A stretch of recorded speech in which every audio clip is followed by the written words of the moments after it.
Geneva ক্যাম্পের নাম জানি, তাই না? জেনেভা ক্যাম্পের বাইরেও ছোট বড় আরো কয়েকটা ক্যাম্প আছে আশেপাশে। মিরপুর এলাকায় তো বিহারিদের জন্য ক্যাম্প আছে। এগুলো অমানবিক বসবাসের অনুপযুক্ত ক্যাম্পে মানবেতর জীবনযাপন করে দিয়ে, অথচ এরা পাকিস্তানের মতো সবাই চাকরি বাকরি, ব্যবসা, বাড়ি, পরিবার সব ছিল, সম্ভ্রান্ত জীবন ছিল।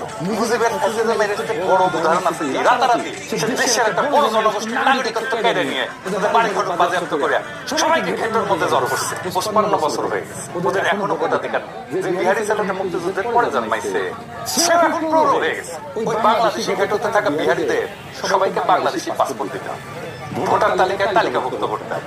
অবাঙালি বিহারি মুসলমানদের সবাইকে বাংলাদেশের নাগরিকত্ব দিয়ে যেখানে ইচ্ছা ব্যবসা, চাকরি, বাড়ি করার পূর্ণ আইনগত স্বাধীনতা দিতে হবে এবং এটা বাস্তবায়ন নির্বাচনের আগে করতে হবে। প্রফেসর ইউনূসের সরকারে আছেন একজন বিশ্বনন্দিত মানবাধিকার কর্মী, আমাদের সকলের প্রিয় আজিজুর রহমান শুভ্র ভাই। আমি আশা করব